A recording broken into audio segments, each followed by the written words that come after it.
Welcome back. We're talking to one of the biggest artists in the Muslim world, Sami Yusuf, and asking whether or not he'll find success as he works to bring his spiritual music to the Western audience. Sami, welcome back. Now, I've got a couple of people who've been waiting patiently with the phone calls. First, if we can get to Tamar in Egypt. Tamar, your question, please. Thanks for waiting. Assalamu alaikum. Hi, Sami. We are very happy to see you again on the TV.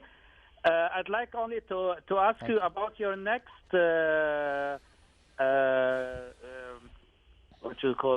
about your next song or next album. When are you going to release your next album?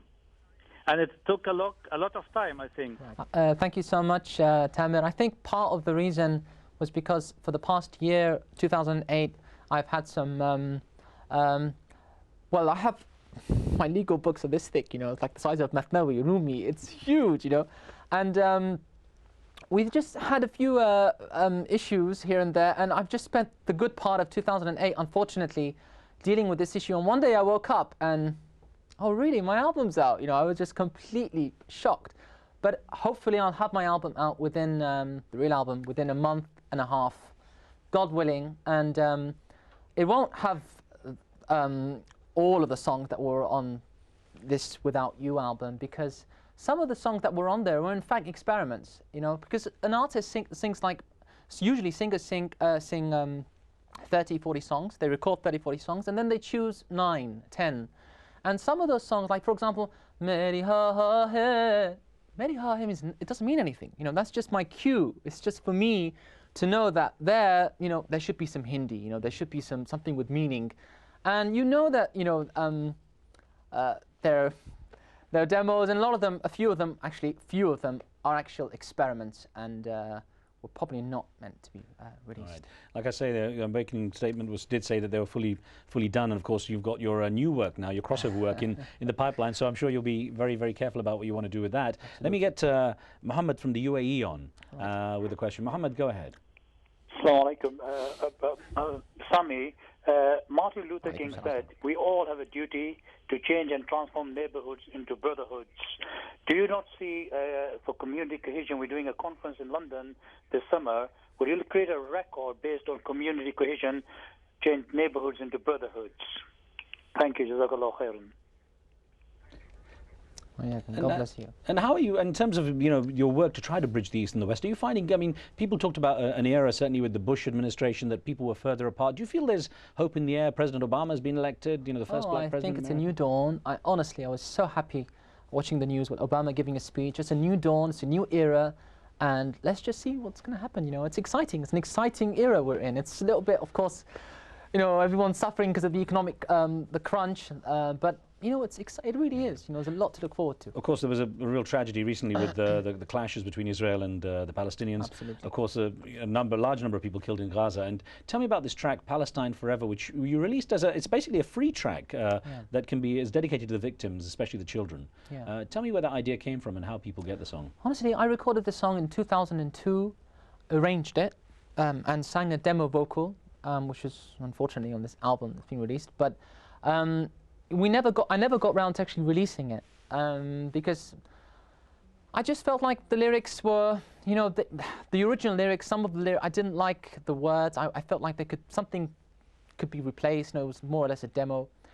But, you know, this thing with what's happening in Palestine is, you know, with Gaza, especially now recently, it's a disaster, you know, it's just an absolute disaster. And when I saw those babies, it's the kids, you know, and every time when you have a war, when you have a war-torn area, it's usually 99% of the time it's the kids, you know, it's the kids, and it breaks your heart. Side, because it just which it doesn't matter, you know, it's the kids, and I was just, I finished the track and I released it for download, just for free download.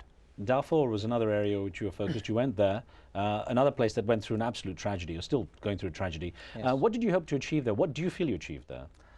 Well, I think it's several things. Just getting the message out to the wider community and the world. Like, for example, in the UK, we did this concert in Wembley. It was a very blessed and very successful concert, packed. And it was basically raising awareness to the wider community. So the wider community in England, I mean, it's kind of our problem. You know, Darfur is, you know, there are brothers in humanity, but they're also Muslims. And you know, we talk about Iraq and we talk about different parts of the world. and no one's really doing anything for Darfur. And it was a great privilege to go there, meet the victims. It was a life-changing experience, really. You know, people were living in